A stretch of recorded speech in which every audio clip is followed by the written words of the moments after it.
दुराचारी जज। जीवन के इस छोटे सफर में मैंने क्या कुछ नहीं देखा था। पुलिस हिरासत से फरार अपराधी की मानसिक स्थिति कितनी भयावह होती है, यह मुझसे छिपा नहीं था। एक तरह से इस जीवन को मैं बड़ी मुश्किल से ढो रही थी। मेरे सफर में एक भी पड़ाव सुखद नहीं आया था। मुझे अब तक कड़वे अनुभव ही हुए थे। मैं कस्बे से काफी दूर उसी शहर में पुनः आ गई थी, जहां की अदालत में मेरे खिलाफ मुकदमा दायर था। आज सुबह से ही मैं अदालत का चक्कर लगा रही थी। जिस जज की अदालत में मेरे खिलाफ मुकदमा था, मैं उसका नाम और पता जानना चाहती थी। आखिर मैंने शाम होते होते उस जज का नाम और पता जान ही लिया। उसका नाम दीवान चंद था और वह अदालत के पास के ही कॉलोनी में रहता था।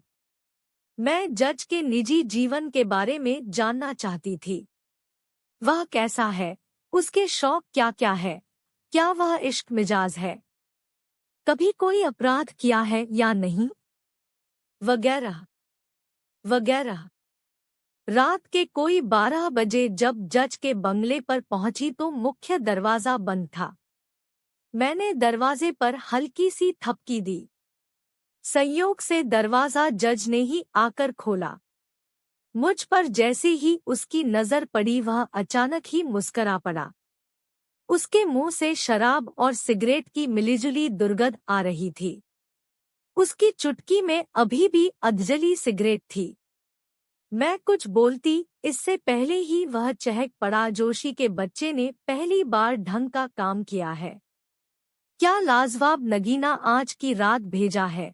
मैं समझ गई, जज अव्वल दर्जे का अय्याश पुरुष है और इसके यहाँ रोजाना ही खूबसूरत और जवान लड़कियां आती है।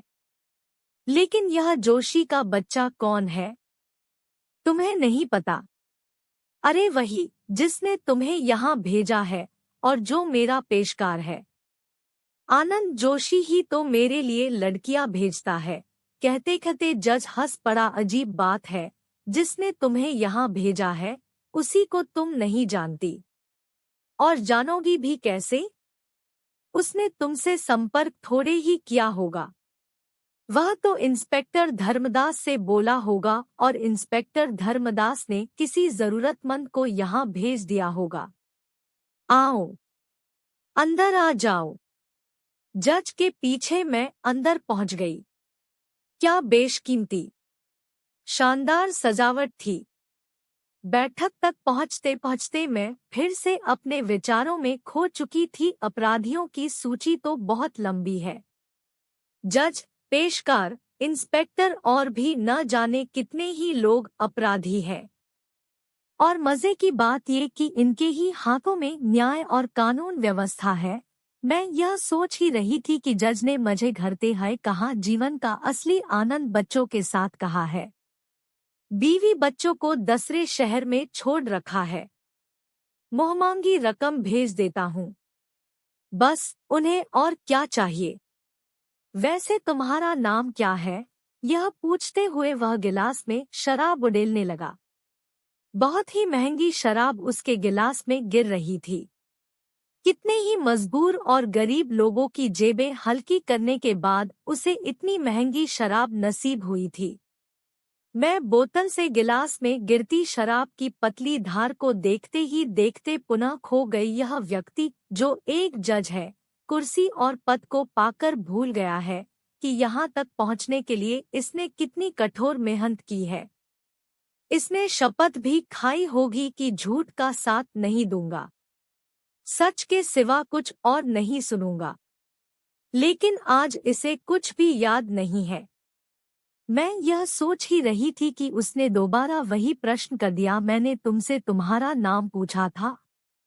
मैं एक खूबसूरत और युवा युवती हूँ, क्या इतना काफी नहीं है? आपके मन में जो आए उस नाम से मुझे पुकार लीजिए, मैंने बड़ी ही अदा और नखरे के साथ कहा।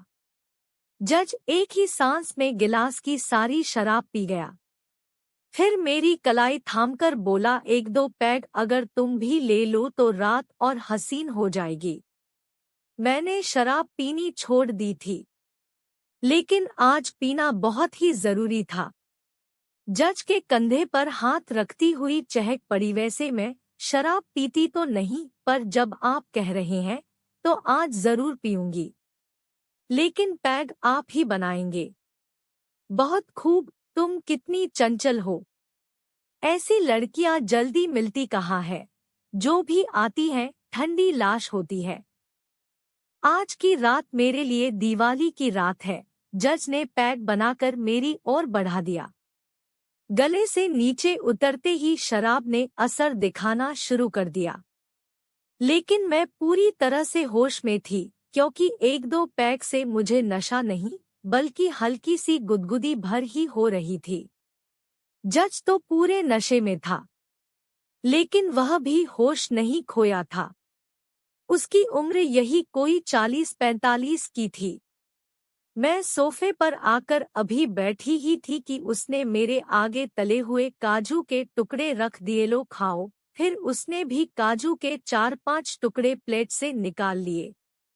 मैंने अभी प्लेट में हाथ डाला ही था कि जज ने टीवी का रिमोट उठाकर उसे चालू कर दिया। मेरी नज़र जैसे ही टीवी स्क्रीन पर पड़ी, मैं अचंभित रह गई, क्योंकि वहां तो काफी अश्लील ब्लू फिल्म आ रही थी। शायद उसने मुझे दिखाने के लिए पहले से ही इसकी व्यवस्था कर रखी थी। फिर वह मेरे करीब आकर बैठ गया और मुझे बाहों में भींचते हुए अपने होठों से मेरे गले के आसपास गुदगुदी करने लगा। मैं समझ गई, जज दीवानचंद ने अपने अब तक के जीवन में मासूम, लाचार और गरीब लड़कियों के साथ सिर्फ खेलने का ही काम किया है। तभी मैंने मुस्कुराते हुए उसके गाल पर होंठ रख दिए और धीरे धीरे उसके गाल पर होंठ रगड़ते हुए अचानक ही उसके गाल को जबड़े के बीच कसकर दबा लिया। वह पागलों की तरह चीखने चिल्लाने लगा।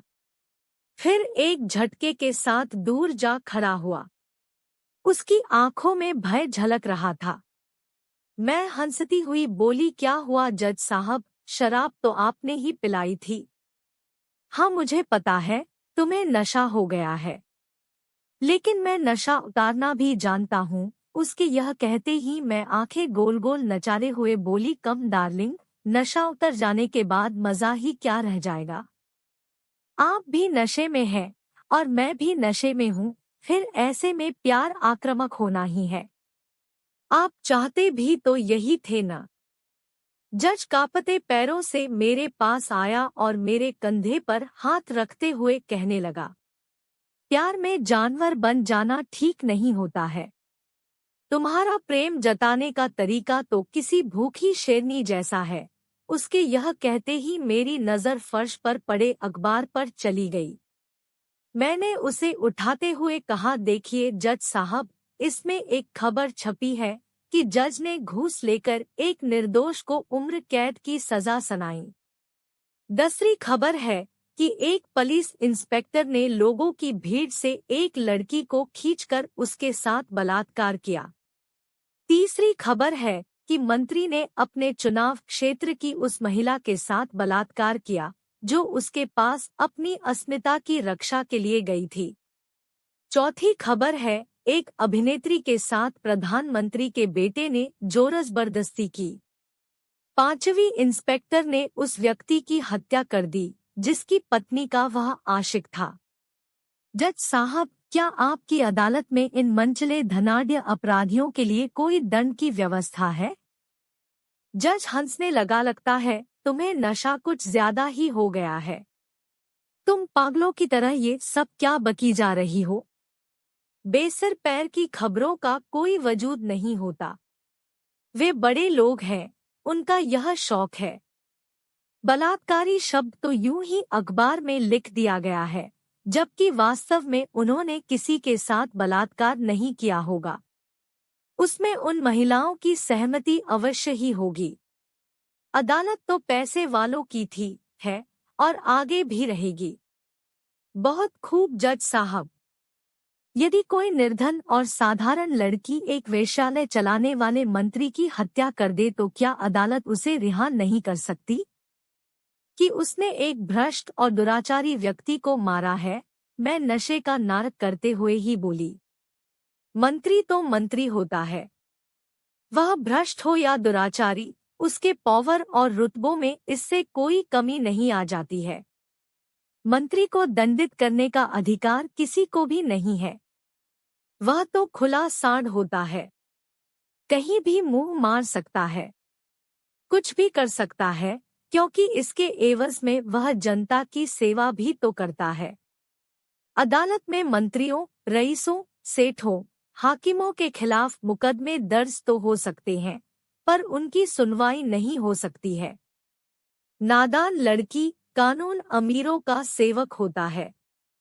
तुम्हें भला कानून और अपराध से क्या काम? यह कहते कहते दीवानचंद मुस्कराया, फिर आकर मुझे चूमने लगा।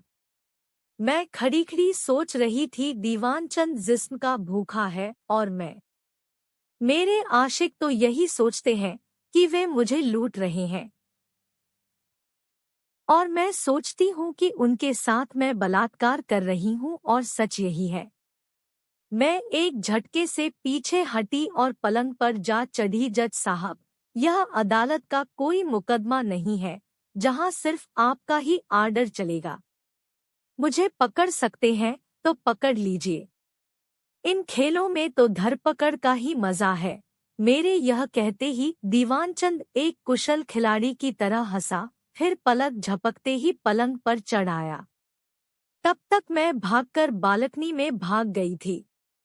दीवानचंद पलंग पर खड़े खड़े बुरी तरह से हाँफ रहा था। तभी उसकी नजर मुझ पर पड़ी तो वह वहां से कूदकर मेरी तरफ दौड़ पड़ा। मैं बिजली की तरह वहां से भागी और बरामदे में आकर खड़ी हो गई। दीवानचंद बरामदे के एक कोने में खड़ा खड़ा हाँफ रहा था। उसके चेहरे पर थकान के भाव थे। मैं सोचने लगी, अब दीवानचंद की मर्दानगी की खबर लेनी चाहिए। इसका मानमर्दन आज मैंने नहीं किया तो यह शैतान न जाने अभी कितनों को ही बर्बाद करेगा। उसके पास आ खड़ी हुई और उसके होठों पर होंठ रखकर बोली, आप कैसे हैं जज साहब? आखिर आप मुझे पकड़ नहीं पाए। चलिए, मैं माफ कर देती है। देख लीजिए मैं कितनी उदार हूँ। क्या आप किसी मुजरिम को माफ कर सकते हैं? जज के चेहरे पर एक अजीब सी वितृष्णा के भाव पसर आए थे। वह मेरे साथ बेडरूम में आया और बोला, सच सच बताना, आखिर तुम कौन हो? तुम्हारी हर बात में कानून, अदालत का आना मुझे अच्छा नहीं लगता है। जज साहब, यह शराब के नशा का प्रभाव है। मैं देख रही हूँ आप पहले की तरह जोशीले नहीं लग रहे हैं। आप अचानक ठंडे कैसे पड़ गए? आइए ना प्लीज। मैंने यह कहते हुए दीवानचंद को अपनी अपनी ओर खींच लिया। वह आने को तो मेरी बाहों में आ गया, पर इस तरह जैसे कोई नपुंसक झिझकता सहमता किसी स्त्री को बाहों में आता हो। यही तो मैं चाहती थी। उसकी आंखों में दहशत थी। आइए आगे बढ़िए। आपको तो पर स्त्री देह का स्वाद चखने में आनंद आता है। जज दीवानचंद स्वयं को शायद इसके लिए तैयार न कर पा रहा था। वह मुझे अपलक घूरते हुए बोला, तुम खूबसूरत हो, हसीन हो, पर स्त्री सुलभ गुणों से संपन्न नहीं हो। क्या करूं जज साहब, मुझमें पुरुष सुलभ गुण आ गए हैं। पुरुषों में स्त्रियों से खेलने का शौक ही इस कदर बढ़ गया है कि मजबूरन स्त्रियों को भी मर्द बनना पड़ रहा है। आप ठंडे पड़ गए हैं, मुंह लटकाए खड़े हैं, तो मुझे भी मजा आ रहा है। जज दीवानचंद के कानों में मेरे शब्द जैसे ही पड़े वह शक भरी नजरों से मुझे घूरने लगा। फिर वह मोबाइल उठाकर नंबर डायल करने लगा। मैं समझ गई यह किसका नंबर डायल कर रहा है। मैं इसके लिए पहले से ही तैयार थी। झट से मैंने उसके हाथ से मोबाइल लपक लिया। जज साहब, इंस्पेक्टर से बात करने जा रहे थे ना? उससे मेरे बारे में पूछने की जरूरत नहीं है। अपने बारे में मैं खुद ही बता सकती हूँ। जज साहब, मैं वही लड़की हूँ जिसने गृह मंत्री की हत्या की थी। मैं वही लड़की हूँ जिसके खिलाफ मुकदमा आपकी अदालत में है। मैं वही लड़की हूँ जो पुलिस हिरासत से फरार है। तुम वही लड़की हो जज दीवानचंद की घिघीसी बंद गई। हाँ, मैं वही लड़की हूँ। क्या तुम अपराधी नहीं हो? तुम्हें लड़कियों से खेलने का गंदा शौक है। शराब तुम पीते हो, घूस तुम लेते हो, बीएफ तुम देखते हो, निर्दोष मुजरिम को घूस लेकर तुम दोषी करार देते हो और अपने परिवार को भी छल रहे हो। सारे अपराध तो तुमसे ही शुरू होते हैं और तुम पर ही आकर खत्म हो जाते हैं। फिर तुम्हें सजा कौन देगा? तुम जज हो, तुम्हें कोई सजा नहीं देगा। तुम ऐसा गलत सोचते हो। तुम्हें सजा दूंगी। मैं यह कभी नहीं चाहूंगी कि मुझे एक ऐसा जज सजा दे या एक ऐसे जज के सामने अदालत के कटघरे में खड़ा होना पड़े जो खुद एक अपराधी हो। इसमें मेरी बेइज्जती है। यह कहते हुए मैंने अपनी पिस्तौल उसकी ओर तान दिया। नहीं, तुम कानून को हाथ में नहीं ले सकती हो। क्यों नहीं ले सकती हूँ? तुम कानून के रखवाले हो, इसलिए कानून को हाथ में लोगे, और मैं एक आम नागरिक हूँ, इसलिए कानून को हाथ में नहीं ले सकती। जज दीवानचंद, लोग कानून को अंधा कहकर मजाक उड़ाते हैं, लेकिन मैं कहती हूँ, कानून अंधा नहीं, बल्कि कानून के रखवाले अंधे, भ्रष्ट, बेईमान, चोर, मक्कार और दोगले हैं। तुम जैसे लोगों ने ही कानून को अंधा बना रखा है। यह कहते कहते मैंने उसके सीने पर गोली चला दी। वह फर्श पर गिरकर छटपटाने लगा। उसके सीने से खून के बुलबुले से फव्वारे की शक्ल में फूट पड़े। फिर मैंने पीछे मुड़कर देखा, पुलिस मुझ पर बंदूक ताने खड़ी थी। मुझे जितना जीना था उतना जी चुकी थी। जीवन मृत्यु के बीच का फासला मिट गया था। पिस्तौल एक तरफ फेंककर मैंने अपने हाथ ऊपर उठा दिए।